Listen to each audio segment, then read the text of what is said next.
Hello, আমি আশা করি সবাই ভালো আছো। বিশ্বজুড়ে জনপ্রিয় কে-পপ গ্রুপ বিটিএস সম্প্রতি তাদের আইরাম ওয়ার্ল্ড ট্যুর নিয়ে মেক্সিকো সিটিতে ব্যাপক আলোচনার জন্ম দিয়েছে। 10 মে 2026 অনুষ্ঠিত কনসার্টটি ছিল তাদের মেক্সিকো লেগের শেষ শো। আর এই শো ঘিরে এখন সোশ্যাল মিডিয়ায় চলছে তুমুল উন্মাদনা। জানা গেছে কনসার্টটি অনুষ্ঠিত হয় এস্তাদিও এনজিপি সেগুরোস স্টেডিয়ামে। বিশাল এই ভেন্যুতে হাজার হাজার আর্মি উপস্থিত হয়ে পুরো স্টেডিয়ামকে পরিণত করে পার্পল ওশানে।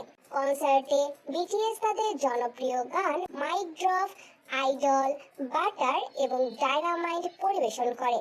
এছাড়াও নতুন অ্যালবাম আরিরাঙের 2.0, হলিগ্যান এবং নর্মাল গানেও দর্শকদের উন্মাদনা ছিল চোখে পড়ার মতো। বিশেষ করে জিমিন, জাংকুক, জেহোপ এর পারফরমেন্স নিয়ে সবচেয়ে বেশি আলোচনা হচ্ছে।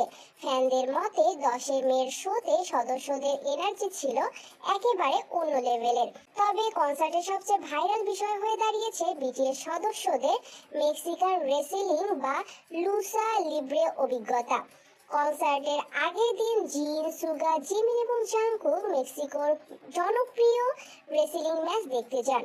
সেখানে এক পর্যায়ে রেসলার সামনে পড়ে গেলে জিন ভয় পেয়ে পিছিয়ে যান। তার সেই ফানি রিয়াকশন এখন টিকটক এবং টুইটারে লাখো লাখো ভিউ পেয়েছে।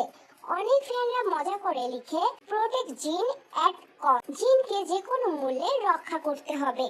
এদিকে কনসার্টে রেসলিং ভাইব দেখা যায়।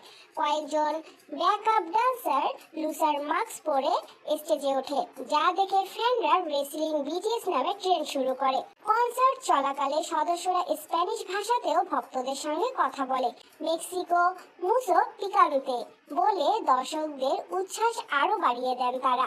শো শেষে ফায়ার ওয়ার্কস এবং হাজারো লাইট স্ট্রিকে পার্পল ওশান মুহূর্ত এখন সোশ্যাল মিডিয়ায় অন্যতম ভাইরাল দৃশ্য।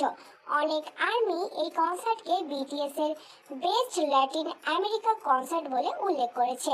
এছাড়াও বিটিএস এর মেক্সিকো সফর নিয়ে দেশটির সরকার এবং স্থানীয় মিডিয়াতেও ব্যাপক আলোচনা দেখা গেছে, কারণ তাদের আগমনে পুরো শহর তৈরি হয়েছে বিশাল বিটিএস ক্রেজে।